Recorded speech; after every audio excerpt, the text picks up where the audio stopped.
একজন মানুষের দিনদারিতা যেমন হবে, আপনি দিনের উপরে যে পরিমাণ চলবেন আপনার পরীক্ষাটা ওই পরিমাণ হবে। সুবহানাল্লাহ বলেন। এটা বলার সুযোগ নাই আমি তো ইবাদত বন্দেগী সব ঠিকঠাক মতো করি, আমি তো অনেক বেশি ইবাদত করি। এদিকে খেয়াল করেন, কথাগুলো বুঝে বুঝে সামনে আগাইতে হবে। আপনি মনে করতে পারেন আমি তো আমার মহল্লার মধ্যে আমি সবচেয়ে ভালো মানুষ, আপনার মনে হইতে পারে মহল্লার মধ্যে আমি সবচেয়ে ভালো নামাজি মানুষ, আপনার মনে হইতে পারে আমি মহল্লার মধ্যে সবচাইতে সলিড মানুষ, সৎ মানুষ। আপনার প্রশ্ন হতে পারে এত ভালো মানুষ হওয়ার পরেও যে মানুষটা নামাজ পড়ে না, যে মানুষটা দিন মানে না, যে মানুষটা দিনদারির উপরে নাই, ওই মানুষটা ভালো খায়, ভালো ঘরে ঘুমায়, ওই মানুষটা ভালো চলাফেরা করে, আমি ভালো হওয়ার পরেও আমার ঘর থেকে বিপদ যায় না, এমন একটা প্রশ্ন বা এমন সমস্যা সমাজে হয় কিনা বলেন? আপনার টেনশনের কোনো কারণ নাই। আল্লাহর রাসূল বলেন ফায়ুবতালার রাজুলু আলা হাসাবি দীনি, তোমার দিনদারিতা যেমন হবে, তোমার দিনদারিতা যে পরিমাণ হবে, আল্লাহ তাআলার মহব্বত আর ভালোবাসা তোমার দ্বীনের উপরে, তোমার দ্বীনের মধ্যে যেমন থাকবে, আল্লাহর দ্বীনের উপরে তুমি যেমন চলতে চেষ্টা করবা, আল্লাহ তাআলা তোমার কাছ থেকে পরীক্ষাটাও ওই পরিমাণ বা ওই ধরনের নেবেন। সুবহানাল্লাহ। তাহলে আল্লাহ তাআলা বিপদ আপদ দিলে পেরেশান হওয়ার কোনো কারণ আছে বলেন? অস্থির হওয়ার কোনো কারণ আছে?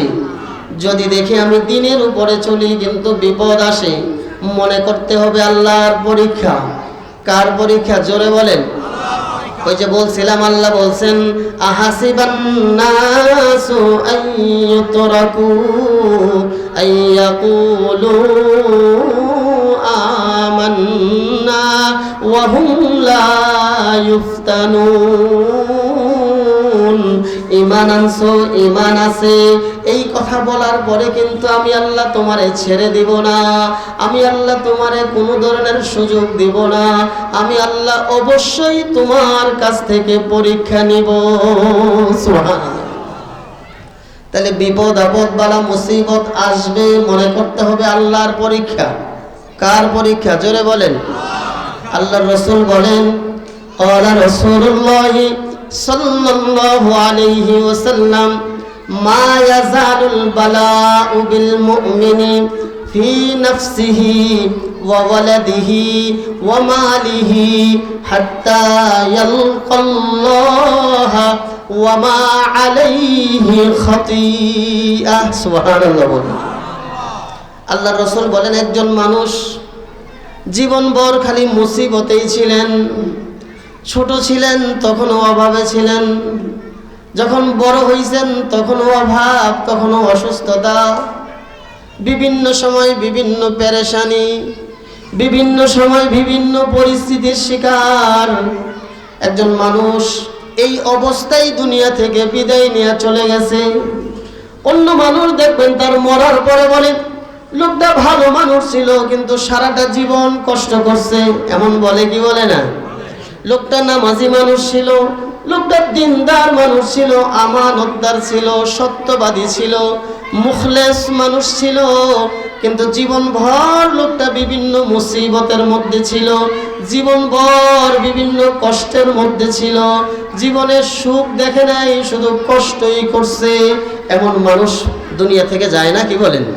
সারা জীবন মুসিবতের শিকার ছিলেন। আল্লাহর রাসূল বলেন হাত্তা ইয়ালকাল্লাহ,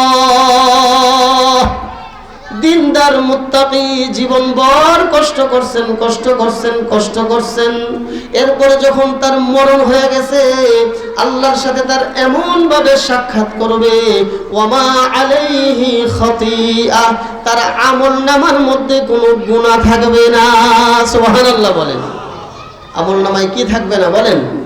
তাহলে বিপদ আপদ যখন আল্লাহ তাআলা দেন তো বিপদ দিয়ে আল্লাহ বান্দার গুনাহ মাফ করেন। জোরে সুবহানাল্লাহ বলেন। আরো একটা হাদিস যদি বলি, আল্লাহর রাসূল বলেন ক্বালা রাসূলুল্লাহ সাল্লাল্লাহু আলাইহি ওয়াসাল্লাম মা ইউসিবুল মুসলিমু মিন নাসাবিন ওয়ালা ওয়াসাবিন ওয়ালা হাম্মিন ওয়ালা হুজনিন ওয়ালা আযান ওয়ালা গাম্মিন হাত্তা শাওকাতা ইউশাকুহা ইল্লা কাফফারাল্লাহু বিহা মিন খাতায়া। সুবহানাল্লাহ।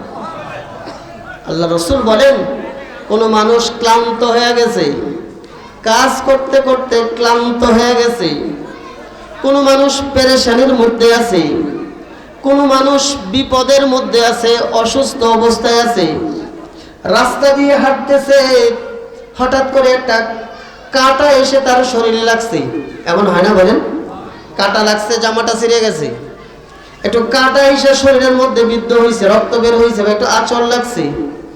আল্লাহর রাসূল বলেন, ইমানদার যখন টেনশন করে, ইমানদার যখন অসুস্থ হয়, ইমানদার যখন দুঃখ পায়, ইমানদার যখন মুসিবতে পড়ে, ইমানদারের শরীরের মধ্যে যখন একটা কাঁটার আঁচড় লাগে, ইল্লা কাফফারাল্লাহু বিহা মিন খাতায়া, আল্লাহ তাআলা প্রত্যেকটা সমস্যার কারণে তার আমলনামার গুনাহগুলো আল্লাহ মাফ করে দেয়। সুবহানাল্লাহ বলে।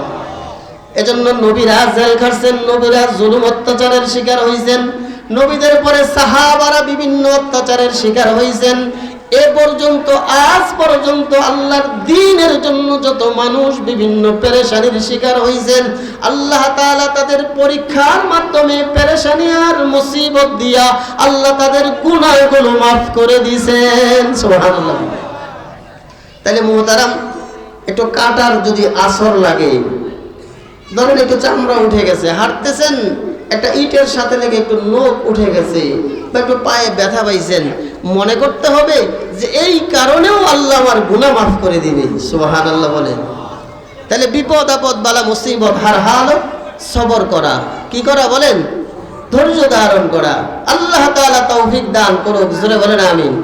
কোনো বিপদেই আমরা হয়রান হব না, পেরেশান হব না, কথা ঠিক কিনা বলেন? আল্লাহ তাআলা বিভিন্ন সময় বিভিন্নভাবে আমাদের থেকে পরীক্ষা নেবেন। সুবহানাল্লাহ বলেন। এখন প্রশ্ন হলো, আল্লাহ পরীক্ষা নেবেন এটা আপনি আগেই বলেছেন। আপনি হয়তো বলবেন, হুজুর আগেই তো বলেছেন আল্লাহ পরীক্ষা নেবেন, বুঝলাম। এরপরে বলেছেন নবীদের থেকে আল্লাহ বেশি পরীক্ষা নিছেন, উদাহরণ দিয়ে বুঝাইছেন, বুঝলাম। এরপরে আবার বললেন বিপদ আপদ আর বালা মুসিবত আসলে গুনাহ মাফ হয়, এটাও বুঝলাম। এখন প্রশ্ন হলো, হুজুর পরীক্ষা যে আল্লাহ নিবেন, কি সাবজেক্ট, কি কোন কোন বিষয় দিয়ে আল্লাহ পরীক্ষা নিবেন জানা দরকার আছে না নাই বলেন? একটা ছাত্র স্কুলে পড়ে, সে যত ভালো ছাত্র হোক না কেন, মাদ্রাসায় পড়ে যত ভালো ছাত্র হোক না কেন, যদি তার জানা না থাকে যে আগামীকালকে বৃহস্পতিবার পরীক্ষা আছে, বৃহস্পতিবার কোন সাবজেক্টের পরীক্ষা, এটা যদি সে আজকে না জানে, সে ধরেন কথার কথা কালকে বাংলা পরীক্ষা, আজকে সে গণিতের প্রিপারেশন নিছে, প্রস্তুতি নিয়ে যখন কালকে পরীক্ষার হলে ঢুকলো, পরীক্ষা ভালো হবে না খারাপ হবে? যত মেধাবী হোক, কারণ পরীক্ষা এক সাবজেক্টে ছিল, প্রস্তুতি নিছে সে অন্য সাবজেক্টে। আল্লাহ তাআলা পবিত্র কোরআনুল কারীমের 115 নম্বর আয়াতে আল্লাহ তাআলা কি কি সাবজেক্ট দিয়া আল্লাহ পরীক্ষা নেবেন এমন 5টা সাবজেক্টের কথা, 5টা বিষয়ের কথা আল্লাহ দয়া করে আপনাকে আমাকে জানায় দিয়েছেন। সুবহানাল্লাহ। আল্লাহ তাআলা না জানাইলেও পারতেন, কিন্তু এটা আল্লাহ তাআলার দয়া আর মায়া। আল্লাহ তাআলা ইহসান করছেন, দয়া করছেন, দয়া আর মায়া করে আমারে আপনারে আল্লাহ জানায় দিয়েছেন, বান্দা শোনো শোনো, তোমাদেরকে কি দিয়া পরীক্ষা করব, কি কি বিষয়ে পরীক্ষা নিব জানো? আল্লাহ তাআলা বলেন, ওয়ালা নাবলুওয়ান্নাকুম বিশাইইন মিনাল খাউফ ওয়াল জু' ওয়া নাকসিম মিনাল আমওয়াল ওয়াল আনফুস ওয়াস সামারাত। কয়টা হলো? জোরে বলেন কয়টা? আবার وَلَنَبْلُوَنَّكُمْ بِشَيْءٍ مِّنَ الْخَوْفِ وَالْجُوعِ وَنَقْصٍ مِّنَ الْأَمْوَالِ وَالْأَنفُسِ وَالثَّمَرَاتِ। কয়টা বলেন? আল্লাহ তাআলা জানায় দিয়েছেন, বান্দা শোনো, আমি আল্লাহ তাআলা এই 5টা বিষয় দিয়ে তোমার কাছ থেকে পরীক্ষা নিব। 1 নাম্বার আল্লাহ তাআলা বলেন, কিছু ভয় দিয়ে আমি আল্লাহ তোমার পরীক্ষা নিব। সুবহানাল্লাহ। কি দিয়া পরীক্ষা নেবেন বলেন? ভয় দিয়ে আল্লাহ পরীক্ষা নেবেন। আপনি দিনের উপরে ঠিক মতো চলতে পারবেন না, আপনার ভয়, না জানি এলাকার মানুষ কি বলে। হ্যাঁ, দিনের উপরে চলতে গেলে না জানি কোন মুসিবত আসে, দিনের উপরে চলতে গেলে না জানি কে কি বলে ফেলে। একটা ভয় মুমিনের ভিতরে থাকে কি থাকে না বলেন? হ্যাঁ, এমনও তো ছিল, এমনও তো হয় মাঝে মধ্যে, জেলে ঢোকার ভয়, নির্যাতনের ভয়, মামলার ভয়, রিমান্ডের ভয়। ভয় আছে না নাই জোরে বলেন? আল্লাহ তাআলা বলে, মুমিন শোনো, আমি আল্লাহ তাআলা তোমাকে কিছু ভয় দিয়ে পরীক্ষা করব। আমি আল্লাহ তোমাকে কিছু ভয় দিয়ে পরীক্ষা করব। এরপরে আল্লাহ তাআলা বলেন, ওয়াল জু', আল্লাহ তাআলা বলেন, আমি আল্লাহ 2 নাম্বার তোমাকে অনাহারে রাইখা, আমি আল্লাহ ক্ষুধা দিয়া, আমি আল্লাহ তোমার টাকা পয়সা না দিয়া তোমারে গরিব বানায়া, তোমারে ফকির বানায়া, তোমারে মিসকিন বানায়া, আমি আল্লাহ দিনে 1 বার তোমারে খাওয়ায়া, 2 বার তোমারে না খাওয়ায়া, বিভিন্ন ভাবে অনাহারে রেখে আল্লাহ তাআলা পরীক্ষা নেবেন। সুবহানাল্লাহ। তাইলে যাদের টাকা পয়সা নাই তাদের জন্য পরীক্ষা হলো, আল্লাহ তাআলা তাদের থেকে পরীক্ষা নিতেছেন যে গরিব মানুষ এই গোরাবা হালতে, গরিবের হালতে থাকার পরেও আমার এই বান্দাটা ঈমানের উপরে ঠিক থাকে কিনা। সুবহানাল্লাহ। গরিব মানুষ, গরিব অবস্থা, আর্থিক অবস্থা ভালো না, আল্লাহ পরীক্ষা করতেছেন এই দুর্বল অবস্থায় থাকার পরে আবার সুদের দিকে হাত বাড়ায় কিনা। কি বলেন? গরিব, আল্লাহ পরীক্ষা নিতেছেন, এ বান্দা সাবধান, আমি আল্লাহ গরিব বানাইলাম, ক্ষুধা দিলাম। আল্লাহ দেখতেছেন আমি আপনি ক্ষুধায় থাকার কারণে সুদের সাথে সম্পৃক্ত হই কিনা। গরিব হওয়ার কারণে, টাকা পয়সা না থাকার কারণে সাধারণ গরিব কিছু মানুষ আছে যারা সুদের সাথে সম্পৃক্ত হয়। কথা ঠিক কিনা বলেন? তাইলে এই যে ক্ষুধাটা, এটা আল্লাহ তাআলার পরীক্ষা। টাকা পয়সা না থাকা, এটা আল্লাহ তাআলার পরীক্ষা। সুবহানাল্লাহ।